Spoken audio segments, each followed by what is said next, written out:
Hello, I feel like I'm in a talent competition. They told me to keep this very close to my mouth. If it's annoying, just wave your hands and I'll pull it back a bit.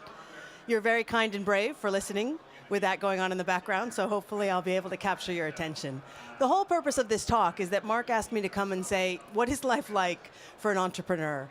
When do you get enough confidence to know that you should be doing something? Because it's understandable. Every day you have a lot of doubt and a lot of confusion. I think the first thing I want to do is make this work. I love when this happens. Hello, my friend. Okay, there we go. Woo! There we go. All right, the first thing I want to tell you is what I think you probably already know. That all of the beautiful stories coming out of Hollywood, my accent indeed is from Los Angeles, although I've lived in Europe for 17 years. It's just not true. There is no such thing as an overnight success. Every business I've ever been involved with and worked in, it's going to be 5 to 7 years. It's going to be hard. Most people, it's going to be more like 7 to 10.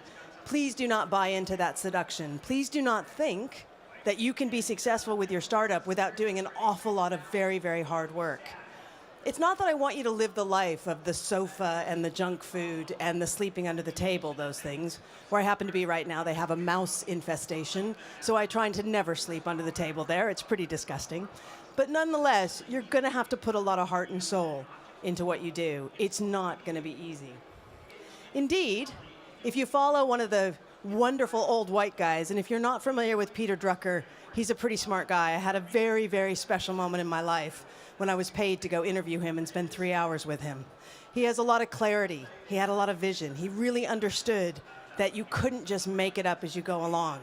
You actually have to do that 10,000 hours, that 10,000 times. And I'm guessing most of you are pretty early on that stage. Some of you may have been well into your 10,000 different times of trying things, but you've got to keep at it. Here's why. If you don't actually commit yourself to practicing and doing things really smart, you're going to get addicted. You're going to get addicted to being busy. You're going to get addicted to having speed because you're going to be told if you don't have speed to market, if you don't have speed to spend on that marketing, if you don't have speed to acquire more customers, you're going to fail. That's not always true. Most of the companies you admire had a nice pace. They might have surged at points in time, but they had a good pace. So if you take one thing away from this wonderful, noisy, and yet slightly creepy, dark, shadowy environment, I hope you remember that if you want to be successful as an entrepreneur, it's not about being busy, and it's not about being addicted to speed. It's about actually doing that practice and being great. Because if you don't have that practice, and if you aren't great, you're going to make mistakes. And exposing yourself to risk is a huge, huge likelihood. Accept it. Make a risk list. Be really honest with yourself and your team. Go through the things you need to watch out for, the things you have to worry about. Because if you do that, you'll be in a better place as an entrepreneur. You won't just be rushing around. You won't just be bumping off walls. And by the way, my apologies to the investors in the crowd. I think we have to accept that sometimes we're a part of the problem. We're the ones that decide that we know what's best for a startup. We're the ones that sometimes decide that we know who they should hire and what they should do. Truth of the matter is, we are not always right. And sometimes we have to step back and let them do the practice and let them give us the data and help us make better decisions. But as with all talks, I'm going to leave you with 3 things to think about today, because I have read the book and I understand the 3.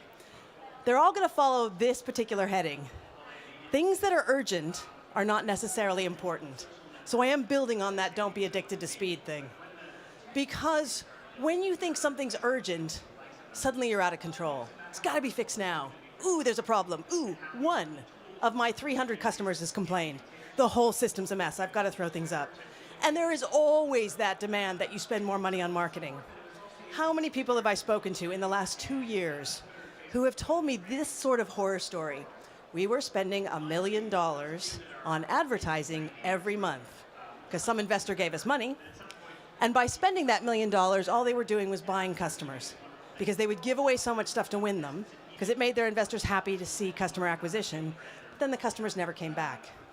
Please, please, please Work very hard and practice the 3 things I'm about to tell you to make sure that you do not get addicted to speed and urgent, but you always stay focused on what's important.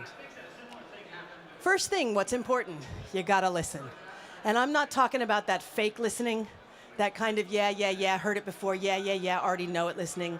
I'm talking about truly active listening. And indeed, if you have to prioritize because you have a busy day and you don't have a lot of time to listen, start first and foremost by listening to your customers. Because here's the thing, your customers are going to tell you exactly what you need to know if you know how to listen to them. The interesting thing about customer insight today is it can be done really badly or it can be done very well. And one of the things I might want to encourage you to think about is looking at different things to add into your customer insight portfolio. Please do not live your life believing that Net Promoter Score tells you anything. Net Promoter Score was made up by a very highly paid consulting firm, and I have a lot of respect for most of their work. Sorry, had to be a little controversial. But that being said, Net Promoter Score, it creates such a sense of complacency. It does not tell you what you need to know. It lets you sleep well at night. Oh, they would recommend me. But do you know if they ever did? Oh, they would recommend me. Do you know why? Ooh, they would recommend me. Do you know to whom? Be very careful what you decide is important in your customer insight. And definitely make sure you're using some very, very good techniques. And if you don't have a background in understanding and creating and developing insight from these things, make some friends who do. Find a mentor who can help you do that if you're in a startup. If you're working and you're at scale and you've got good investors, put some money in smart people who've done this before. One of the techniques that I'm finding particularly interesting these days is the Clay Christensen jobs to be done. If you're not familiar with it, take a look at it. It's just part of your arsenal of customer insight, but it's an interesting and different way of evaluating what a customer might need or want from you and making sure that you're focusing on what's important, what that customer really wants to buy from you. Indeed, if you've never heard of jobs to be done, go out and do a simple little thing. Ask 10 people who are wearing an Apple Watch why they bought it. I do this with product owners all the time. I have this pretty strong hypothesis that what you'll hear is not, I did not buy this watch to tell time. Most people don't use their Apple Watch to tell time. And I think it's pretty bold and interesting that Apple would name a product after something they never intended for it to do very much. But again, that's part of jobs to be done. It's looking at what you build and why you build it, but understanding what your customers want to use it, or in the words of Christensen, hire it for. I'll skip that slide. The next thing I want you to think about when you're separating the urgent and the important, and the things I want you to practice, is to listen to your team. You're at an early stage in your development. Maybe you're a little bit past a year, 2 years. Maybe you've actually had many teams that you've managed before. And again, I have this hypothesis that you've probably discovered that building a team, managing a team, and motivating a team is one of the most difficult things you will ever do. So as much as I want to encourage you to practice listening to your team, I want you to be prepared for the fact that you're going to fail many, many times building a team. It's not easy. We all know why you want to do a good job with your team. This is just one of many quotes that are going around right now. Indeed, one of the interesting things, if you haven't seen it, from February 2006, the New York Times Magazine, is the story about the years of work, research, and data that Google collected about what makes a great team. And I'm not just sucking up to these nice guys here. It was a really interesting article, and because it's data rich, it's worth looking at. It also had one particularly interesting finding about what they realized made a great team at Google. It had to do with human stuff. Yeah, the tools and the processes and these things make it easier, but you had to be very human. You had to be vulnerable. You had to be very open. You had to create conversations. That's what makes a great team. Definitely worth looking at. There are also some other things that you can do with teams. Whoops, gonna go backwards. And I'd just like you to think about this. There is something on the web called Future Backwards. Future Backwards is an approach for listening, working with, and building your team together. It's done by a guy named Dave Snowden. He's an agile guru coach. It's a really smart thing to do. And one of the benefits of Future Backwards is that if you've been in existence for a while, and suddenly you're discovering that your team is a little bit on the edge, they're not getting along, they're starting to do a little bit of that. They did that. They did that. We didn't do that. Future backwards is a really good technique because it makes you go back in history and begin to talk about what got us here, what are the things that happened. I want to make it clear I'm not a big fan of hexagon-shaped sticky notes, so you don't have to follow all the rules in Future Backwards, but it's a very good exercise with your team. Because indeed, to deliver great work, people need to have a vision. They need to understand why they come to work and what they're doing. And you need to listen to them. You need to be part of that conversation. Don't just tell them that you know best, because that's a disaster waiting to happen. You really need to engage your team if you want to be successful. Future Backwards is one technique. The 5 dysfunctions of a team is another that you might want to look at. It's another great kind of series of exercises for pulling a team together, uncovering some of the dirt that may be starting to fester in your team, and making sure that they're all on the right path together so that they can be satisfied and the business is successful. The other thing that you want to listen to is you want to listen to your competitors. Now, I'm not talking about be your competitor. I'm not talking about being so obsessive about how well they're doing that you actually lose all ideas and just become exactly who they are. Indeed, when Under Armour launched, they didn't want to be Nike. They wanted to beat Nike. So when they listened to the jobs to be done, they found that little niche that Nike wasn't quite filling. But it's not just about B2C. You can do this with B2B. You can do this with any social impact business. The whole point is practice listening to your competitors. Disney talks to people that hate them all the time. The reason they do that is they want to understand how those people describe why they hate Disney. Because then, when they listen to their customers, they can see if any of those little clues, those little triggers are starting to seep into the conversation. It's really smart. But remember, the urgent versus the important. Your competitor launches a new product. Don't panic and turn that into an urgent distraction that sends you all over the place. Stay with the important. Understand why your customers are with you, and understand why these guys, their customers, are not. I'm sure you've seen this before, and that's just to confirm that you've got to stay in touch with your competitors. You've got to understand what they're doing. And again, we go back to that urgent and that important thing, and listening. You just got to know what's going on in the world. It's so easy when you're an entrepreneur to dig your head in the sand and think that all that matters is the work that you do every day and your team does every day. But that's a recipe for failure. You absolutely have to be engaged. And if you were going to practice anything based on the experiences I've seen, I'd say focus on customers, team, and competitors. The next thing I want you to practice a lot is how you're going to prioritize. Because you know what? If you don't do this well, this also will kill your company. You got to do the basics. Don't kid yourselves. You got to understand your finances.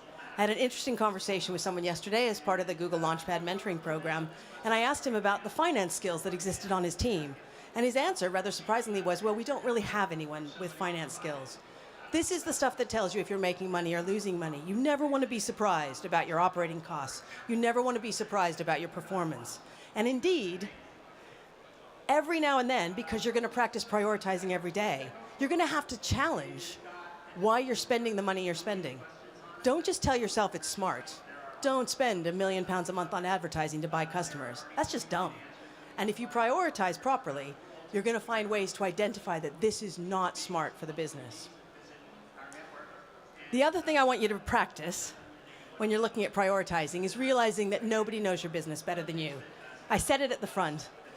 Every now and then, we investors have to accept the fact that we don't have as much data and as much day-to-day activity with the business as the team does.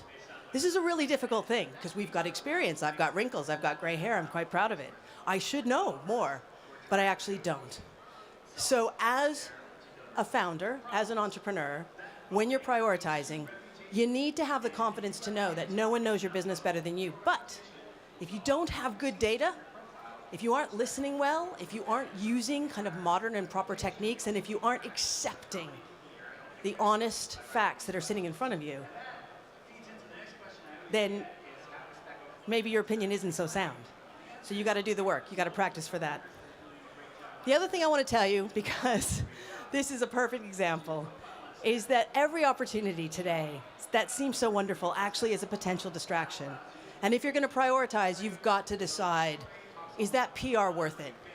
Is entering that competition so that I can get a bunch of mentoring from well-meaning people who actually don't know very much about my business, but they're going to take up 3 days of my time, is that worth it? These things are seductive. They're so wonderful. You're wined, you're dined, you're flown to foreign countries. You have all these things happening. But you just got to prioritize. You got to tell yourself this one may not be right. Little tip thing, most of you probably know this, so I apologize. There's a wonderful phrase called teaching granny to suck eggs, and it means when I'm telling someone what they already know. But if you don't have a prioritization method that works well, one that I'd really recommend, because I've not only seen this work with a team, both a tech team as well as a company team, I've seen this work when you bring in a board of directors of a global publicly traded company. I've seen this work when you bring in investors. This is basically a silly little representation of a Kanban board. And the brilliance of the Kanban board is, if you do it properly, so don't do it casually, everybody can understand it. Everybody can see why you are, I have a nodding head here, this is very good. Everybody can see why you are doing what you're doing. And this is the key. If you don't have transparent and visual prioritization, somebody is going to walk in who's given you a lot of money and said, nope, I want you to do that. How are you going to debate that? They've given you money. You are in their hands. Got a Kanban board, you take them through it. This is how I run my business. This is how I show things. But now we come to the next thing I'd like you to practice, which in truth is the death of many a promising startup. Founderitis has some pretty obvious symptoms. I feel good. People have given me money. I'm in control. I lead the place. People do what I want. I worked at a big company. I remember my boss was a jerk. I'm not going to be a jerk. And suddenly you become a jerk. It just happens. I think it's in our DNA. You're given a bit of leadership. A couple of people look up to you. They ask you what to do. It's very easy to slip into this. So the thing you need to practice to prevent getting founderitis is you have to practice being self-aware. You have to practice being honest with yourself. For starters, please never defend the status quo. Please do not become one of those people that anyone in a large company can remember saying, we don't do that here. We tried that. It doesn't work. We'll never try it again. The problem with defending the status quo is you've just failed practicing 1 and 2. You've failed at listening. You've failed at engaging with the outside world. And you've completely failed at prioritization, because you've decided what the priorities are and that they should stick forever. They may not be necessary to ever review them and rethink them. That's a big fail. Please do not defend the status quo. Yeah, I know we've all seen this quote before. And what's really funny is, you may have seen this quote before, but now I think you realize what it means. What it means is, if I'm just going to sit there and say it's good enough, then please just go get a job at a corporation. Because they're really happy with people like that. Yeah, they have the little shadowy innovation departments. You might get a job there. But if you really want to do things, then sometimes you got to say the status quo is not good enough and I got to look better. Now, to be clear, I'm not saying do something crazy, be disruptive, decide to be really greedy, go after the billion-pound capitalization. I'm just saying be better than you can be. Be better than your product is today and make it better every day. Why? Because you're listening to your customers, and that's what they want. The other thing when you're practicing self-awareness and trying to not become the bad founder of legends is that you gotta know yourself and you gotta know your priorities. If you're really in this to get a flash watch, big car, to show off, to tell people that you threw away the corporate suit, I'm very sorry. I hope that you run into lots and lots of people who encourage you that's not the right reason to do this. The right reason to do this is because you want to make something better. Not because you have potentially some kind of frustration with the corporate world or other places. I think it's really important to think about why you do this. And so I apologize, this is a little preachy right now. If you really want to create value, if you really want to do something right for your customers and do something that you can be proud of, you got to be a good person. It's unfortunate that with this accent that I was born with, I now stand here as a representative of a country with a guy who went bankrupt, screws most, well, that was a poor choice of verb, treats most of the people that work for him very badly, and quite frankly, as we've seen, is a bully and a liar. So now you might say, you know what, I can make a lot of money and I can run for public office and I can be a jerk. So all I can say in my moment of preachiness is, please don't be that guy. You can choose. There are a lot of founders that we're told to respect that I don't. And I don't worry about that. Because it doesn't mean everyone that works for them is a jerk. I just don't respect them as a person. So if you want to be successful and you want to practice not turning into kind of a jerk founder who thinks they know everything and doesn't listen to their team, then please perhaps decide that the reason you're doing this is because you really want to create value and you want to do it in a way that you can demonstrate it to others and they can follow you. The other thing, and this is definitely pulled a little bit out of context, but I want to flag it here, is that if you ever hear yourself sitting in a meeting, and again, a little bit like the status quo, you get a little bit precious about your ideas because someone doesn't agree with you, put your pen down, take a deep breath, and practice saying, I gotta let this go.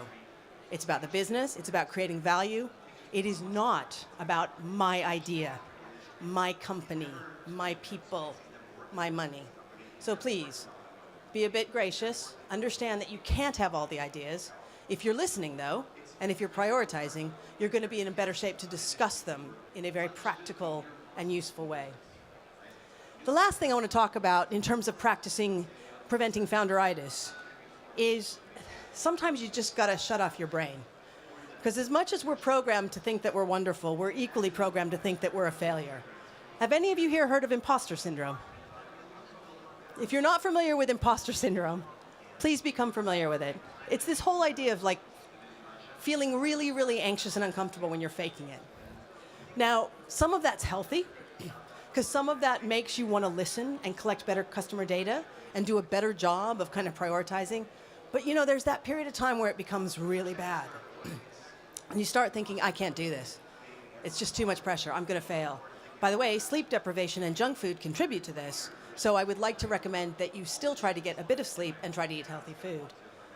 The deal about quieting the voices in your head, though, is that sometimes you have to just take control. And again, with my Californian accent, I do not sleep with crystals around my head, I promise. But there is an old, old way of dealing with this that I would actually recommend you investigate when, and only when, the voices in your head start to take control. It's called the artist way. It's by a woman named Julia Chapman, and I'm serious, you're going to read it, and if you're like me, you're going to giggle. But there's a technique she puts in there, which is to write 3 pages every morning. First thing you do, wake up. She says to handwrite them. I don't always do that. She says to never read them again. I definitely do that. Because the whole point is, what you want to do in the morning is you want to clear your brain. And when you're hearing those voices and when you're having doubt, if you just force yourself to just write whatever schmutz comes out, you'll be stunned. You actually will kind of clear the air and be able to go forward. It's just a little tip that you might want to use. Don't have to do it, and you probably will giggle. But there is a PDF just on the morning pages, so you can skip all the other stuff if you don't wish it. There we go. And so, to do the time-honored sum up of the 3 things I would encourage you to take away from today, leading, of course, with the headline of do your very best, work very hard to be able to differentiate between the urgent, that which is forced on you, that which makes you feel out of control, and the important, that which you know from your data, from your prioritization, from your quality, open, honest, and trusting conversations with your team. First, please practice listening. Because at the end of the day, you're going to be surprised at what comes at you. If you find yourself too isolated, you might even think that you might want to listen a little bit differently. You might want to, once a month, host a breakfast of people who will never invest in your company, people who will never be your customers, but people who you think are pretty smart and have an interesting worldview. Make your own kitchen cabinet. Let them just talk at you. Let them just fill your head with new thinking and new ideas. Anything to remind yourself that the world that you work in every day is not the whole world and is not the source of all the information and inspiration you need to be successful. The second one, when you're thinking about prioritizing, be really comfortable that some things you got to say no to, some things you got to say yes to, some things you got to get more information on. But please, don't ignore it. And I've been spending a lot of time lately with guys who work in the agile delivery community. They're in love with Peter Drucker. There are a lot of things floating out there. If you have never read any Peter Drucker, I would actually recommend you read a little bit. Now, your first instinct may be, he wrote a long time ago. What would he understand about my world? But the interesting thing about reading a little bit about Peter Drucker is he focuses on the person. And just like that Google article about the years that they spent studying what makes a great team, surprisingly, people have a lot to do with that. So when you're doing your prioritization, definitely put the time into it. Please practice that. And the last one, on self-awareness, is, sorry, I'm smiling because I'm just, one of my biggest life regrets is I never found a way to be in a room with Nelson Mandela. But moving on. That being said, when you're practicing your self-awareness, it never ends. You will find something else. I'm not talking about focusing on your weaknesses and making them better.